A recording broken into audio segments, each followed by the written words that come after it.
guys, and welcome to my podcast, The Cyclist Next Door.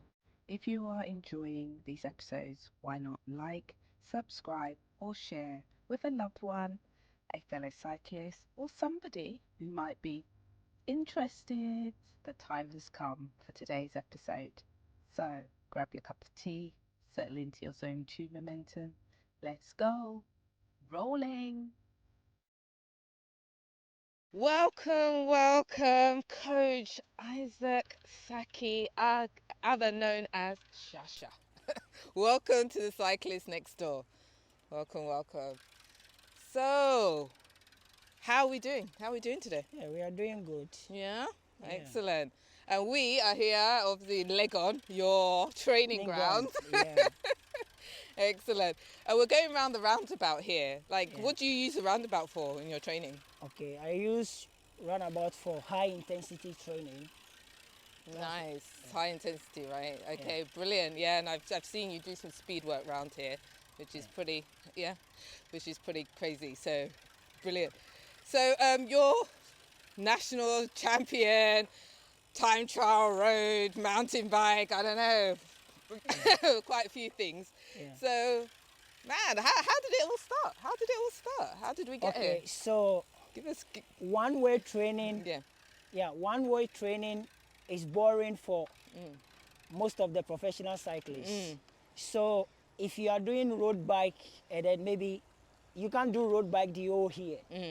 It's better you get other mountain bike also to try more things from there, or gravel. So you can't just stay on the road all the time whilst you'll be okay. So people just change. For me, I like changing. Yeah. That's how I work on all of them.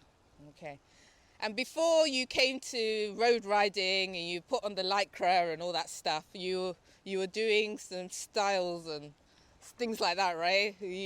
Yes. Excellent. Okay. So how do you think, and when we say styles, we mean like a bit of like sort of freestyle shapes, movements on the bike, some crazy stuff. We'll put it up.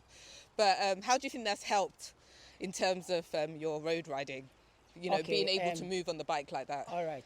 Because we start with mountain bike with the styles. Yeah. We don't have styles competition. So it's free show for people to watch you because we don't have style for competition.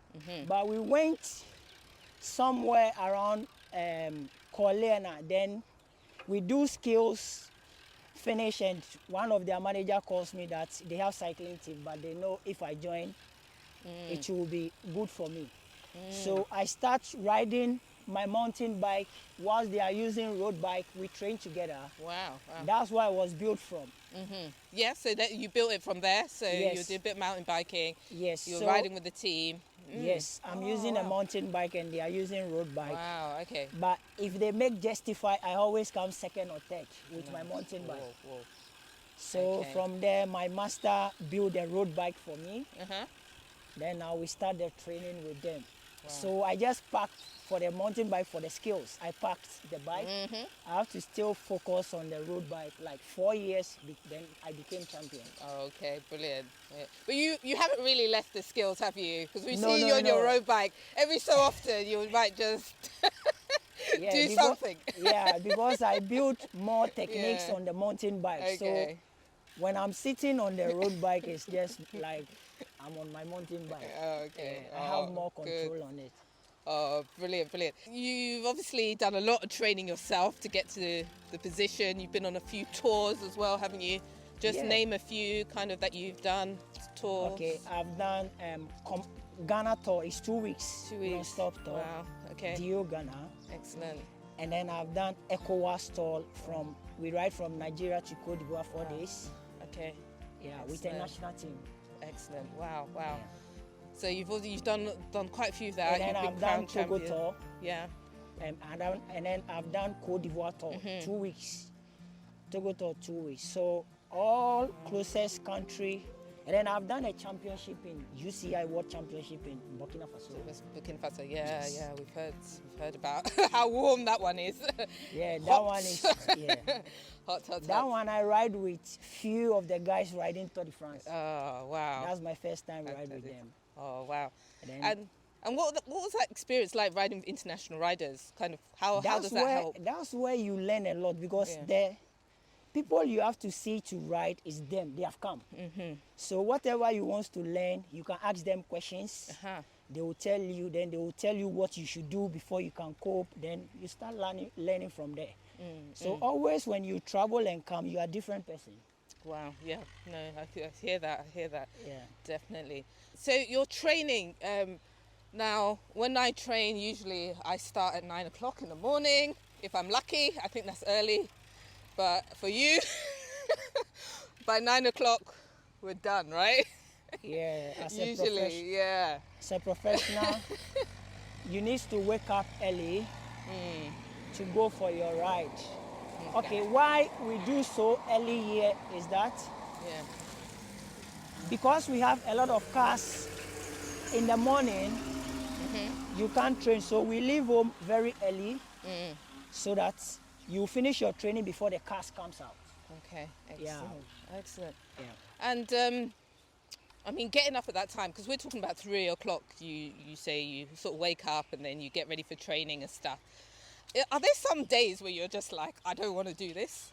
Yes, so Do you feel that? that's why as a professional rider, Yeah. so far as you are training consistency, Yeah. it will reach some time the body doesn't want to go. You need to relax. Otherwise, if you force to go, you crash the whole Yeah, thing, yeah. and then you have to start the training again to build up. Okay. So as a professional, if you wake up, you see you can't do any movement to ride, just leave everything, relax. And you mentioned the word consistency there, and that's something I heard you say many times. And Yeah. why do you think that's so important? Yeah, Consistency. because anything you keep on Yeah. doing become easily for you to Excellent, excellent. do it. But if I do it today, I go and rest, maybe 2 weeks before I come back, I'm not going to achieve anything.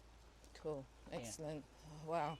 And that moves me on to obviously your coach. You coach upcoming riders. We've spoken to Ellen, one of the people you coach, who became national female road race champion for the females last week. Yeah. I mean, these lessons that you teach them about consistency and all that, how do you think your own experience? Yeah, because helps that's that. how they train me and then they bring me up. Yeah. So I see that that's the way forward of making it in Yeah. cycling. So you too, you have to go through that. Yeah, cool. Wow.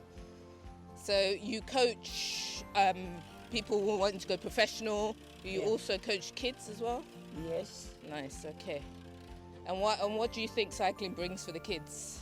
Okay, cycling brings shape for kids, because if kids doesn't be in any exercise and then they have, so with kids, because most kids are fat or big, you start with them earlier to maintain their shape, because this is wherever when you are big applying jobs and stuff, they Yeah. check you before they give you work. Yeah. So we decided that we should put them on training. So it can be swimming, running, just put them in something Yeah.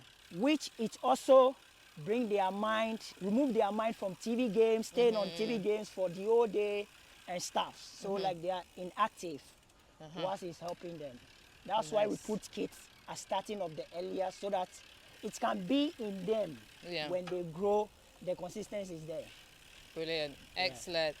And what would you love to see for cycling in Ghana? What would be your absolute dream? My big dream is I want to see Tour of Ghana high hand range race. Whilst we can have most of the foreigners, 35 cyclists to Yeah. join. Nice. And on that point, obviously, that is your dream, but it's something you're actively working towards, right? So you've got something coming up. Tell us a little bit about that. Okay, so I have Tour of Ghana coming up next year in April, 7 to 21st. Dio Ghana. Whole Ghana. Okay. We have done a tour with teams on this route, but I want to take a challenge of compare myself to the Tour de France, because all cyclists' dream is that he have to race Tour de France once when he started cycling. And I couldn't get that chance. So I think I want to use this chance to race myself 21 days to see. This is the opportunity I have here whilst Okay. I haven't gone there. Wow. Okay. So 21 days, similar to Tour de France, riding every day Yeah, across the regions of Ghana. yeah. Wow. Are these new regions? Have you been there before, many of these places? Or Yeah, I have Okay. 3 of them. I haven't been there. Okay. But through my tour of Ghana, Yeah. I'm going to be there. And open it up, right? Yes. Okay, excellent. Wow, and how are you feeling about it? Are you excited? How are you feeling just about Yeah, it's taking that something, on? it's a new thing you have to do. So, and then you are inside. So it's best you train yourself to reach there. You cannot just wake up and then go. You have Okay. to train for what you are going to do. Then you can do it easily. Wow, excellent. Yeah. And how can people support you in terms of getting, your big adventure? If they Yeah. wanted to support, how can they do that? Yeah, Instagram? you can support with, yes, Instagram, Facebook, Yeah, excellent. Instagram and Facebook. And then you can support with all needs you have to Yeah. Oh, brilliant. Excellent. support. Oh, wow. So that's April the 7th to the 21st. Yeah. Coach Isaac cycling around Ghana, 21 days on the saddle. Yeah. Absolutely incredible. Really, really incredible. We look forward to following that and seeing what happens. That's great. Okay, so while we're on the bike, I've got the champion here, so I want to ask a couple of questions, some tips. So, when you're doing road race, you're at the start line, Yeah. you're looking over and someone's saying, oh, today, this is my race, I'm gonna win, and they're really confident, and you're standing there and you're thinking, "Ugh." How can you control yourself before the whistle goes or the flag? What's your Okay. top tip for someone? Okay, in every race you have to relax. Maybe he has his calculation that if he talks like that, it will bring somebody's fears down.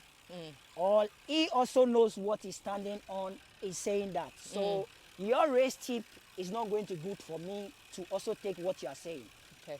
Because it's teamwork. So one person can come and say that to you, then you put focus on it, then somebody escape. Okay. So it's team tactics. Before a race, is there anything you like to do just to keep calm? Is there anything you'd recommend for an athlete to do, maybe? Yeah, so just pick a fast music and relax and be listening. Cool. Thank you. Hi guys, thank you for joining me on this episode of Cyclist Next Door. I hope you have enjoyed this episode, and if so, please like, subscribe, and share. Let's grow this community.